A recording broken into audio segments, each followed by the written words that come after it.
Sylvie Audy, je suis actuellement la présidente du comité contre l'esclavage moderne. J'ai fait partie des membres fondateurs en 1994 et j'ai accompagné le comité pendant toutes ces années, soit effectivement en étant conseil d'administration, en étant présidente, vice-présidente. Au fond, ça fait très longtemps que le CCEM et moi, nous vivons ensemble. Dans les débuts du comité, quand on parlait de ces questions d'esclavage domestique, on nous riait au nez.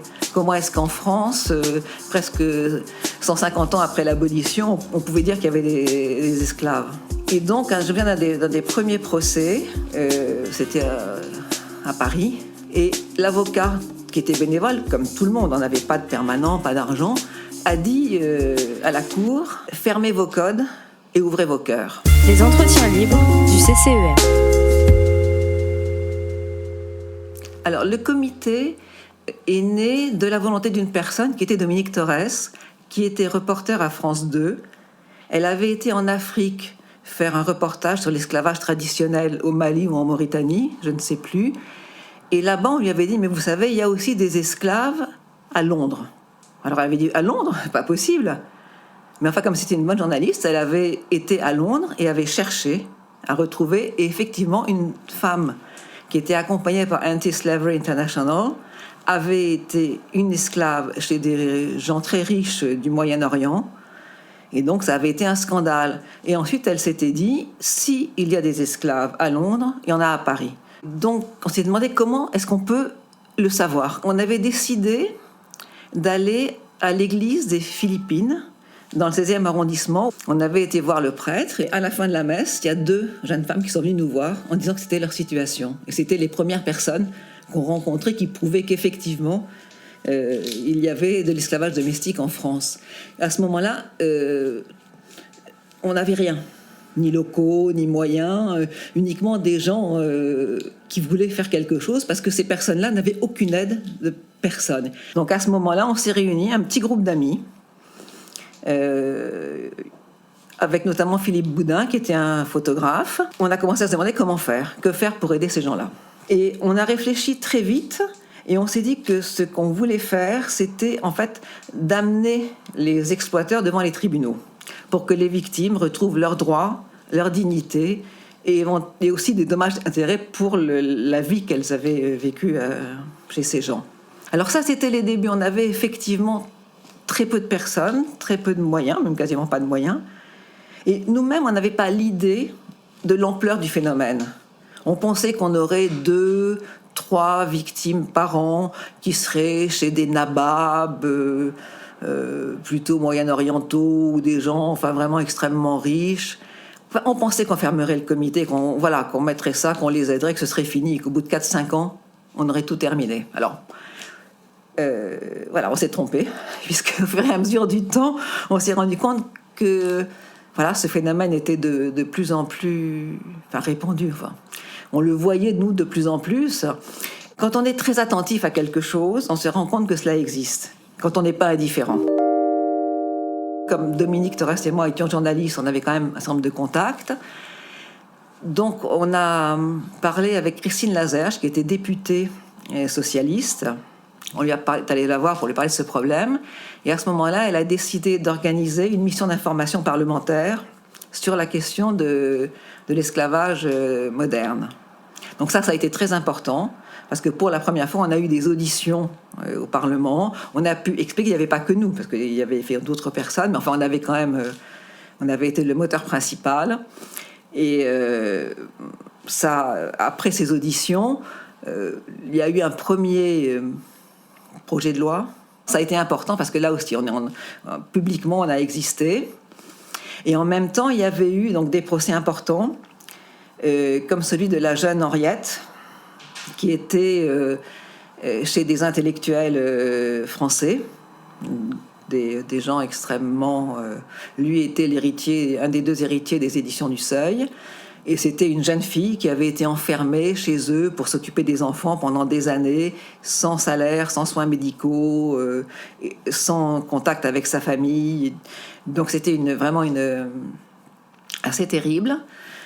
Et c'était une voisine, comme souvent les voisins ont des rôles importants, qui l'avait rencontré et qui nous avait alertés. Et à ce moment-là, effectivement, Henriette a été accompagnée par le comité contre l'esclavage moderne.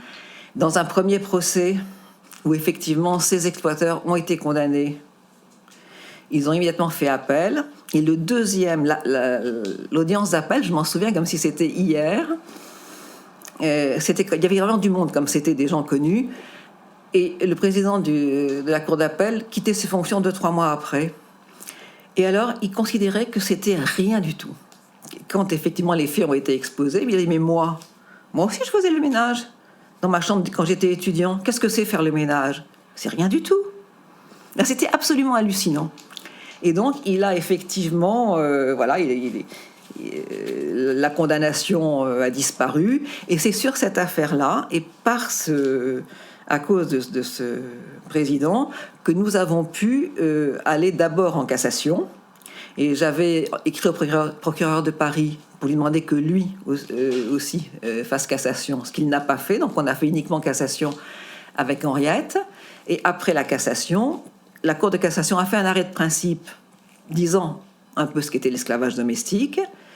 Et après, on a pu aller devant la Cour européenne des droits de l'homme. Et en 2005, la Cour européenne des droits de l'homme a condamné la France pour ne pas avoir permis à Henriette d'avoir un jugement équitable et efficace. Il y a une affaire qui m'a beaucoup marquée. Il s'agissait d'une très jeune fille indienne, originaire du Bihar, même pas castée, c'est-à-dire la plus basse couche de la population en Inde.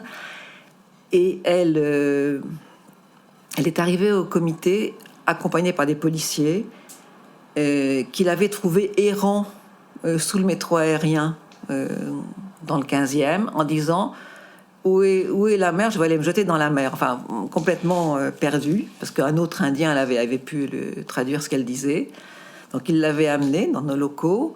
Elle était complètement paniquée. Enfin, c'était très compliqué parce qu'en plus on ne parlait pas sa langue du tout. Donc il avait fallu très très vite, c'était l'après-midi, trouver quelqu'un qui parle son dialecte. Et on s'était adressé aux sœurs de Mère Teresa, qui a